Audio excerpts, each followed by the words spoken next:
அல்லாஹ்விற்கு ஒரு பெயர் உண்டு, அஸ்ஸபூர், பொறுமையாளர். அல்லாஹ்வுக்கு ஒரு பெயர் அஸ்ஸபூர், மிகவும் பொறுமையாளர். அல்லாஹ்வின் தூதர் ஸல்லல்லாஹு அலைஹி வஸல்லம் ஸஹீஹுல் புகாரி, அல்லாஹ்விற்கு குழந்தைகள் உண்டு என்று சொல்லும் பொழுதும் கூட அந்த அல்லாஹ்விற்கு குழந்தைகள் இருக்கிறார்கள் என்று சொல்பவர்களுக்கும் கூட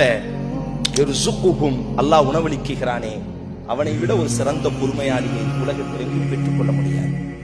அந்த பொறுமையாளி, உயர்ந்த பொறுமையாளன், ஒரு குறிப்பிட்ட லிகுல்லி அஜலின் கித்தா, ஒவ்வொருவருக்கும் ஒரு குறிப்பிட்ட நேரங்களை வைத்திருக்கிறான்.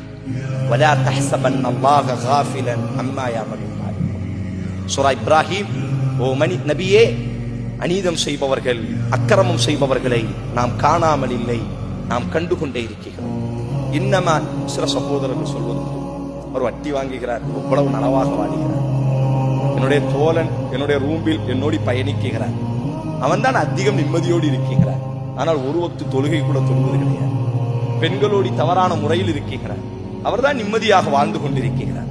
ஹலாலை பல சகோதரிகள் சொல்வதுண்டு, நாங்கள் ஹிஜாபை பேணுகிறோம், நாங்கள் உம்ரா செய்கிறோம், நாங்கள் ஹஜ்ஜி செய்கிறோம், நாங்கள் ஒவ்வொரு நேர தொழுகையையும் அல்லாஹ்வுக்காக நேரம் தவறாமல் தொழுகிறோம், ஆனால் அல்லாஹ் எங்களை காயப்படுத்துகிறார், அல்லாஹ் எங்களை கஷ்டப்படுத்துகிறார். ஆனால் இனி ஒரு சமூகத்தை பாருங்கள், எவ்வளவு அநீதம் செய்கிறார்கள், அக்கிரமம் செய்கிறார்கள், அல்லாஹ்வினுடைய கட்டளைக்கு மாறு செய்கிறார்கள், நிம்மதியாக வாழுகிறார்கள். இல்லை, வலா தஹ்ஸபன்னல்லாஹ காஃபிலன் அம்மா யஅமலுன் ஸாலிஹூன். நபியே, அநீதம் செய்பவர்களை, பாவம் செய்பவர்களை அல்லாஹ் காணாமல் இல்லை. இன்னமா யுஅக்கிருஹும், அல்லாஹ் அவர்களுக்கு அவகாசம் கொடுக்கிறார். லியௌமின், ஒரு நாளுக்காக.